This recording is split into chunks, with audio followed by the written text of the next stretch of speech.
मेरे साथ में भाजपा नेता संजय राठौड़ जी है, सामाजिक कार्यकर्ता हैं, भाजपा के सभी छोटे बड़े कार्यक्रमों में बढ़ चढ़कर हिस्सा लेते हैं और मैं इनसे कुछ सवाल पूछूंगा जिसके बारे में ये बताएंगे कि क्या कारण है और क्या समस्या है और क्यों नहीं हल होती।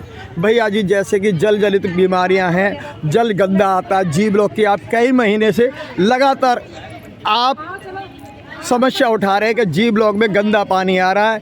पानी की पाइपलाइन डालने का काम शुरू हुआ था, लगभग 6 महीने हो गए, नारियल फूटे हुए, आज तक उस नारियल से आगे काम बढ़ता नहीं दिखा। उसके पीछे क्या कारण मानते हैं? नमस्कार साथियों। सुभाष भाई, शायद आप भूल रहे हैं कि केवल जी ब्लॉक में ही समस्या नहीं है, पूरे दिल्ली के अंदर समस्या है। दिल्ली के लोग सीवर का पानी पीने के लिए मोहताज हैं। केजरीवाल साहब, आपको शर्म आनी चाहिए। आदमी का जीवन स्तर आपने कितना गिरा के रख दिया है। आपने कहा था कि मैं आऊँगा तो जल से नल दूंगा लोगों को। आज हम लोगों ने जनवरी के महीने के अंदर ये आवाज़ उठाई थी कि जो हमारा 5 साल पहले का प्रोजेक्ट था यहाँ जी ब्लॉक के अंदर अपना पानी का, वो आज तक भी पूरा नहीं हुआ। जब मैंने ज़्यादा वहाँ पर प्रदर्शन किया, उनके आगे अफसरों को मैंने घेरा, तब उन्होंने 2-3 गलियाँ खोद के फेंक दी हैं। उस गलियों को खोद के फेंकने में भी 3 महीने हो गए हैं। मैं पूछना चाहता हूँ केजरीवाल साहब, आपका कोई भी विधायक क्या जनता के हक की लड़ाई लड़ता है? क्या आपका कोई भी विधायक दिल्ली का क्या जनता के बीच में जाता है? 4.5 5 साल हो जाते हैं लोगों को जनता के बीच में आए हुए, कोई जनता की समस्या नहीं उठाता है। भारतीय जनता पार्टी का छोटे से छोटा कार्यकर्ता का, हमारा बूथ का कार्यकर्ता भी लोगों की समस्याएं सुनता है और उसको अंजाम देता है कि वो परिणाम तक पहुँचे। आज सुभाष जी ने मेरे से बोला कि क्यों नहीं समस्या का निपटारा होता।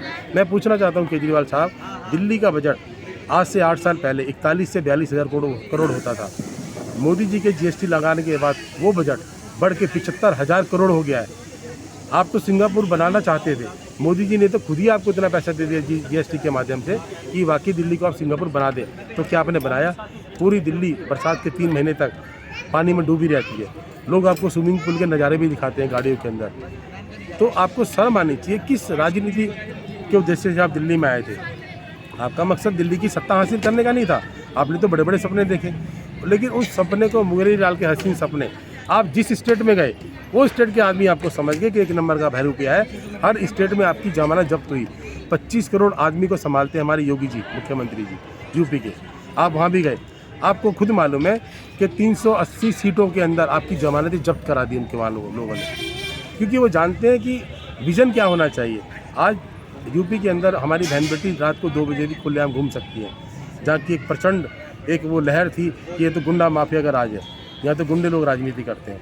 लेकिन क्या आपने देखा कि विदिन 5 ईयर कितना बड़ा संज्ञान लेते हुए आज योगी जी ने घर घर के अंदर खुले विचार से मन से आदमी रहता है। 80 करोड़ लोगों को मोदी जी ने राशन दिया था। आपने क्या घर घर बांटा? मोदी जी ने तो ये भी कहा था कि आधार कार्ड से ही राशन दे दो। दिल्ली के अंदर 80 लाख लोगों के लिए राशन आता है। मैं नहीं समझता कि आप 30 लाख लोगों को भी राशन देते हैं। आपके जितने भी विधायक बैठे हैं सबका महीना चलता है। गंदा पानी पिला रहे हैं, बिजली के बिल लगातार लोगों के आ रहे हैं, उस सीवर के पानी के बिल हज़ारों लोगों के लगातार आ रहे हैं। 50-50, 60-60 हज़ार रुपये का बिल लोगों का आया हुआ है। तो किस स्तर से गिनना चाहते हो? गुजरात में जाके बोलते हो 12 लाख नौकरी दूंगा। आपको शर्म आनी चाहिए। RTI लगाता हूँ मैं कल, और मैं चैलेंज करता हूँ कल घर से बैठ जाऊँगा अपने राजनीति छोड़ के। 8 साल के अंदर मात्र 471 नौकरी दी है पूरी दिल्ली के अंदर। 8 साल हो गए राजनीति करते समय। आप गुजरात के अंदर जाके बोलते हो 12 लाख नौकरी दे दी मैंने दिल्ली के अंदर। आज मेरे युवा साथी खड़े हैं, ये हमारे सिविल डिफेंस के भाई है पवन जी, इनका 5 साल ले लिया आपने। 5 साल के बाद आज इनकी उम्र 32-33 साल हो रही है, आपने इनको नौकरी करने लायक नहीं छोड़ा है। ऐसे ऐसे मेरे नौजवान साथी 15,000 आपने विदिन 2 मंथ्स निकाले हैं। आपको शर्म आनी चाहिए। किस स्तर की राजनीति करी? आप कहते हो मेरा स्कूल मॉडल है, जरा से बच्चे नशे की संगत में आप रह रहे हैं। संजय जी, स्कूल के ऊपर एक सवाल पूछना चाहता था। आपने जब स्कूल का जिक्र करा, पहले स्कूल में बच्चे 30 से 35 होते थे, आज किसी भी क्लास के अंदर 50 बच्चे मैक्सिमम हो गए हैं। मैं सुभाष जी, शायद आपको पूरी जानकारी नहीं है। मैं आपके साथ कल मुआयना करता हूँ किसी भी स्कूल का। इसने कहा था दिल्ली के अंदर मैं 500 स्कूल खोलूँगा, 20 कॉलेज खोलूँगा। इसने पूरे 8 साल के अंदर मात्र 1 स्कूल खोला है। इसने दूसरा स्कूल नहीं खोला। और इसका वो बन रहा है, वो भी अभी बन रहा है, सिसोदिया है। उसको आप सर्टिफिकेट बांटते हो। 600 स्कूल के बारे में बोल रहे थे, वो एक भी स्कूल नहीं खोला है। अगर मैंने कहा ना, भारतीय जनता पार्टी का कार्यकर्ता इतना निष्ठावान होता है कि अगर वो गलत अपने आप को ठहरा ले तो घर बैठना पसंद करेगा, राजनीति नहीं करेगा। मेरी गारंटी है आपको, आप मेरे साथ चलिए, मैं दिखाता हूँ। 70 से 80 बच्चे बैठते हैं क्लास के अंदर। अच्छा, आपने कैसे बोला 40-50 बच्चे? नहीं, मेरे पास कुछ स्कूल के बच्चों से बात हुई, उन्होंने ये बताया कि हमारी क्लास में जानकारी नहीं है। हाँ, हो सकता है मेरे पास वो बच्चों ने गलत बताया। आपके साथ चलता हूँ। सांसद महोदय ने अभी 3 महीने पहले स्कूलों के अंदर जब रेड डाली तो ये बड़े दुर्भाग्य का विषय है। बेटी पढ़ाओ का मंत्र हमारी मोदी जी ने दिया है। आपको मैं लेके चलता हूँ टीन शेड के अंदर, जून के महीने के अंदर, मई के महीने के अंदर मेरी माताओं बहनों की बच्चियाँ 70-75 एक क्लास में बैठी है और बिना डेस्क के बैठी है। यह सुनो संजय जी, मेरा सवाल पूरा नहीं आपने सुना। मेरा कहने का मतलब ये था 45 मिनट का पीरियड है, टीचर 2-1 मिनट लेट भी हो सकता है। 45 मिनट में क्या 50 बच्चे की भी हाजिरी लग सकती है? देखो, ये मैं कह रहा हूँ आपको, ये दुर्भाग्य का समय है। ये लोग अब इसको समझ चुके हैं। गुजरात के अंदर मुकी खाएगा, हिमाचल के लोग पसंद ही नहीं करते हैं। जहाँ भी इलेक्शन लड़ने जाता है वहीं के लोग इसको जमानत जब्त करके भेज देते हैं। दिल्ली के लोग, मेरे इतने बेचारे सीधे साधे लोग हैं, वो एक तो अदर स्टेट से यहाँ रहते हैं, छोटी छोटी उनकी कमाई है, उनको छोटा छोटा लालच होता है, लेकिन लालच तो रहा नहीं। आज दिल्ली के घर के अंदर बोतल में पानी दिया जा रहा है। 35 रुपये से 40 रुपये की एक बोतल है।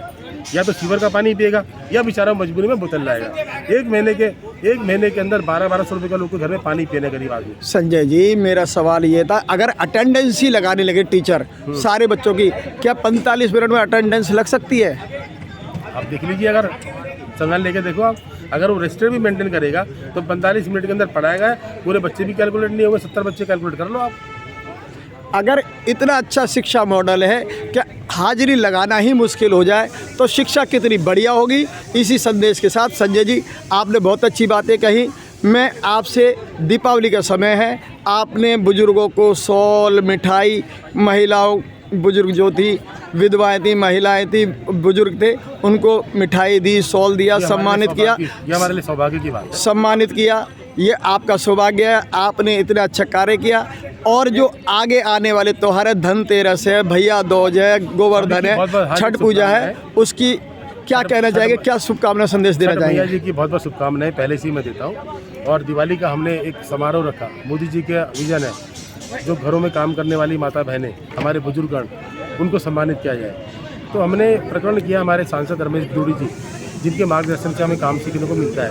वो गली गली जाके लोगों की आवाज़ भी उठाते हैं। और मैं समझता हूँ कि भारतवर्ष के अंदर ऐसे सांसद बहुत कम होंगे जो गली गली जाकर लोगों की दुख मुसीबतें सुने, उनकी आवाज़ संसद में रखते हैं। आज पूरा भारतवर्ष उनको बहुत अच्छे से देखते हैं। तो पानी की समस्या हो, पूरी दिल्ली के अंदर गंदा पानी है, उन्होंने आवाज़ उठाई।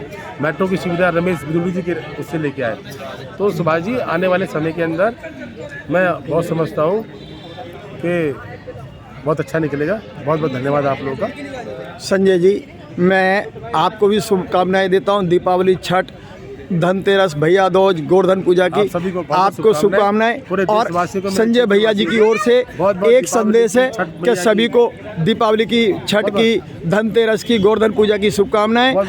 और नशे से दूर रहें और जुए से दूर रहें, अपने जीवन को पारिवारिक गतिविधियों में लगाएं। जो नशे में पैसा खर्च करना है, अपने घर में ले जाके मिठाइयाँ खिलाएं, अपने बच्चों को अच्छे पौष्टिक आहार खिलाएं, फल फ्रूट ले जाएं। उनको नशे में या जुए में बर्बाद करने के बजाय आप अपने परिवार में खर्च करें। इसी संदेश के साथ मैं सुभाष, दिल्ली।